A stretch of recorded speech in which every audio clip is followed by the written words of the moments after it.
viimane meistrite nurk on algamas. Tegelikult ehitusmaterjalid on meil kõik olemas. Puumarket on meid terve hooaja suurepäraselt varustanud. Seega Puumarketile ütleme suur aitäh ja suundume siit otse toimetama.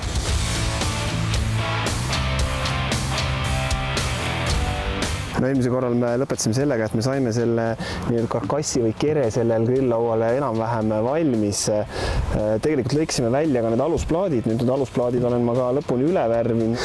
Nüüd oleme lõpusirgel. Ma arvan, et panemegi need plaadid siia kapi sisse ära. Et siis me saame selle põranda osa endal korda.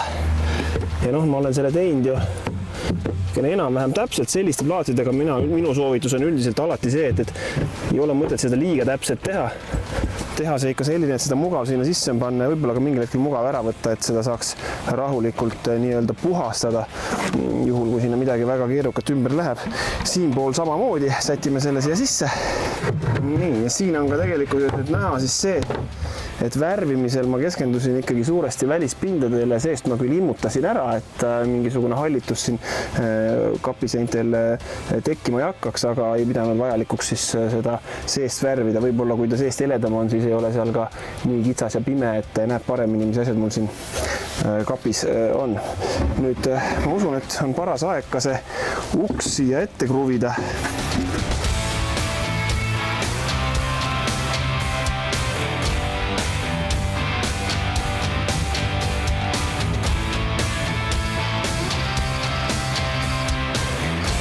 Nõnda, kapp on valmis, lauaplaat peal, tegelikult nüüd tuleb kõige kriitilisem osa.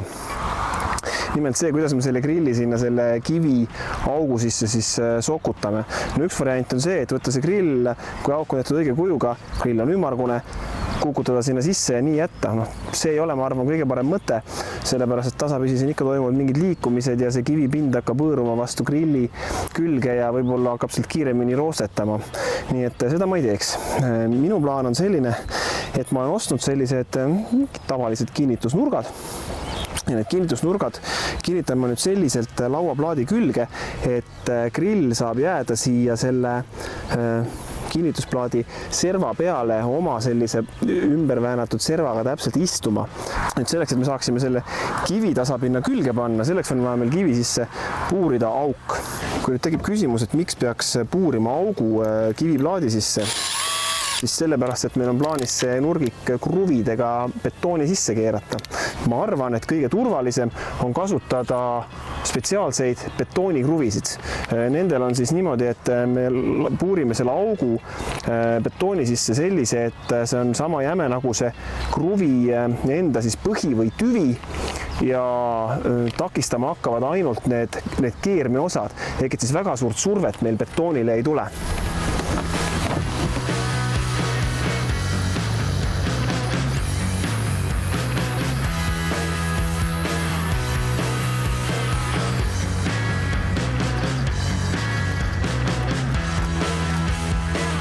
Kui nüüd meil kõik kolm klambrit paigas on, siis on õige aeg peale proovida grill ja 3 klambrit panin ma selle pärast, et 4 klambri nii-öelda täpselt ühele kõrgusele saamine on keerulisem, siis ta võib jääda kuidagi kandma. 3 on alati stabiilne nagu 3 jalaga taburit.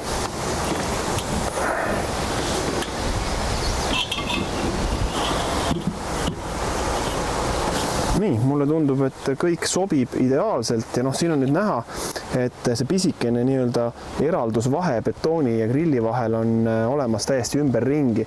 Kui nüüd oleks tegu puidust plaadiga, mis on ka täiesti okei, siis see vahe võib-olla võiks olla natukene suurem, selline 1,5–2 senti ja tegelikult töötakse grill ka siis suurepäraselt, sest nii lähedalt või õigemini nii kaugelt ta veel tuleohtu endast kujutama ei hakka.